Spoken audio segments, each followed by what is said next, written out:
Hello, everyone. Welcome back to the Pot Smoker's Bible. My name is Zion. I'm the author of the Pot Smoker's Bible, which contains the prophetic book of Zion, where I get my name and authority. It comes from the Ketuvim, or Old Testament of the Christian Bible, and I use the King James Version of the Christian Bible to put together the prophecy of Israel from the scattered bits and pieces of testimony from the various prophets of the Old Testament.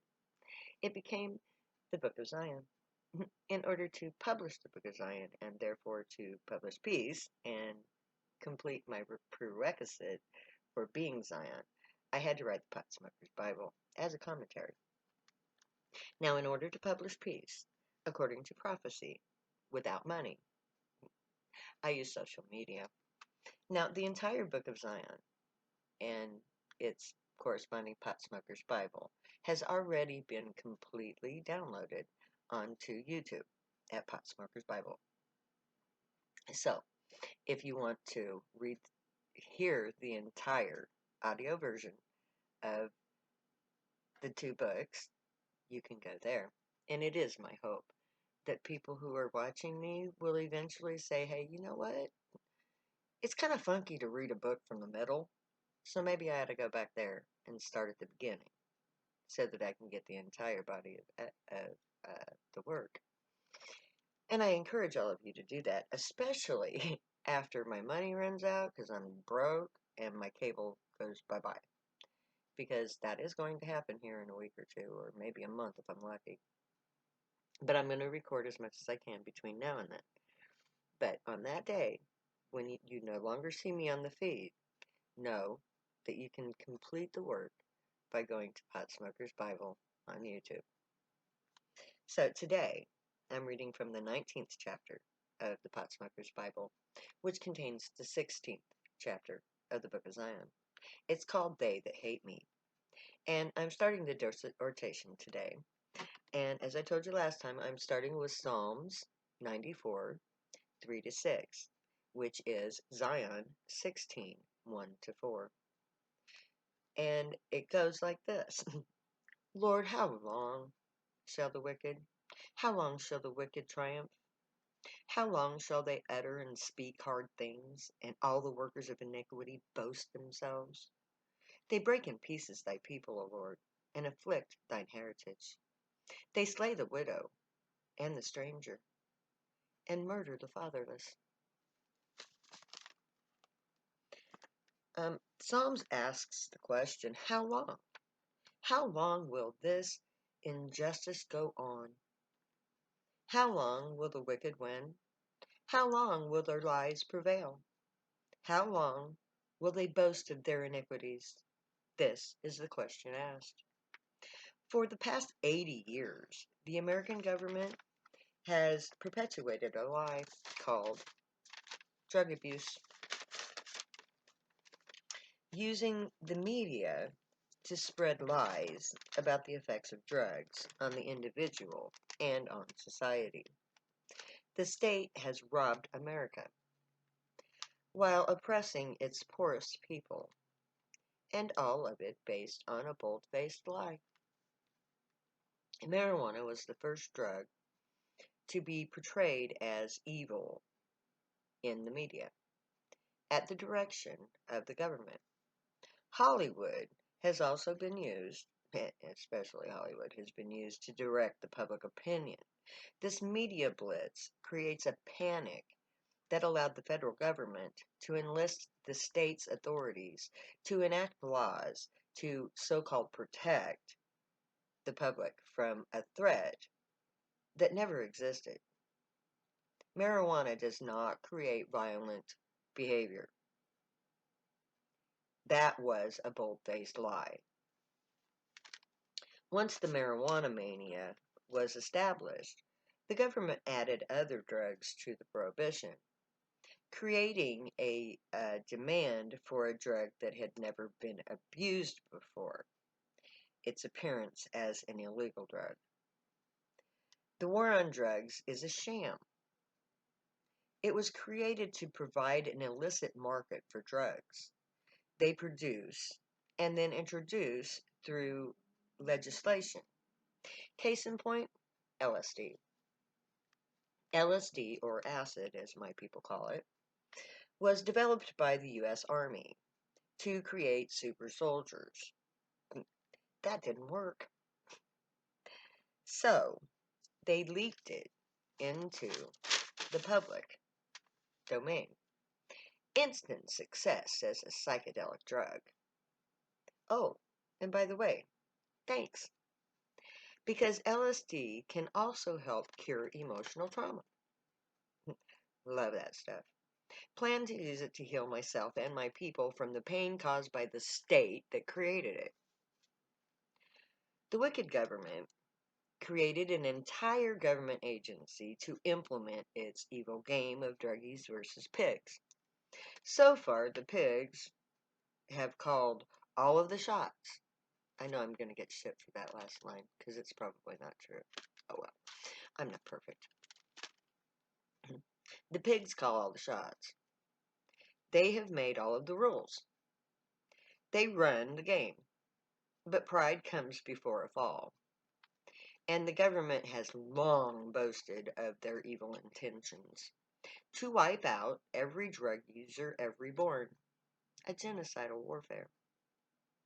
The DEA is an insidious agency used to play a game with the lives of my people. The totality of the oppression has left my people isolated from society and from each other, actually. Because of the tactics used by the police, my people are forced to keep their associations local and fragmented. No one knows who to trust until they get busted, that is. This has helped keep us from organizing. But that tactic is failing. The legalization of marijuana has broken the hold that the state has had over my people. It is the horrific nature of this war that will bring about its end. Because it's not just the hippies now, but it's the elderly and the common non-drug user that is being targeted by the government and the pharmaceuticals that have created the drugs. The greed of these two elements have led them to target the weakest members of society, the elderly and the injured. They've already got the poor. The state and the drug dealers that we call Big Farm and doctors have become so greedy that they create and sell sick people dangerous drugs that are highly addictive and deadly, that are priced so outrageously that the people have to literally choose between paying their bills, eating, and taking their medication. How dare you? You will pay for that. You are doing, you will pay for what you're doing to the elderly, to society. For this alone, I call you evil. Pure and simple. Fucking evil. Both the government and the corporations, pharmaceuticals in particular. I will not mourn your passing at all. This war now includes the opioids. These drugs were known to be highly addictive. They were created that way. They should have never been marketed, nor should any of the other deadly drugs. There must have been a way to make these drugs safe prior to their use. These drugs affect normal, law-abiding citizens who are subject, who aren't subject to any of the other drug laws, like other drug users like me. Why create addiction from honest citizens whose only crime is to be in pain or to be sick? Now, these good people are branded as drug users and are oppressed too. I welcome all of the victims of the opioid uh, pandemic that we've got going on. the epidemic, I should say. You're Zionite victims too. The drug war has fragmented society. Families, as we knew it, barely exist today. Only the rich have intact families, and most of them not so either. There are more single-parent households than ever before. There were said to be 13.6 million single parents raising 21 million children in America in the year 2019. I blame the war on drugs, the government that created it. Since 1939, millions of Americans have lost the family unit because of incarceration. This along with the stress of poverty, racism, economic oppression, lack of education, has led us to and has been exacerbated by the prohibitions. America has systematically destroyed the family unit of the poor. This oppression targeted the poor. The wealthy had no desire to try the drugs that were cheap, easy to find, and said to make you feel so good that it didn't matter how bad your life sucked. The rich didn't need or want an escape from poverty. Drugs are the only way that we have to counter the hell we endure every day.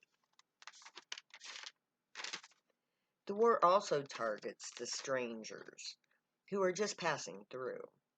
These poor people are hit the hardest of all. If you happen to get arrested on the road, you have to pay extra to get out. You have to return numerous times for court, and you have to pay to have your case moved to where you actually live. Add to this the murder of the innocent by the police. Black Lives Matter. Poor lives matter. Zionite lives matter. Me Too matters. We all matter. But the police don't act that way. They kill us. Then they say, "Oh, we're sorry." Or they justify it, as if there can be justification. But there is no justification for a cop to have a gun. Deadly force is not acceptable. Non-lethal weapons only. Stop murdering my people. You murder them with guns. You murder them with pills. You murder them with poverty. And you murder them with neglect. You murder them with the denial of even their most basic of needs. You murder the young. You murder the old. You murder the suicides who pull your trigger for you. You, the governing bodies of this planet, are nothing but ignorant, self-righteous fools who are thieves and thugs, destroying society through your selfish, short-termed greed and your gross abuse of power.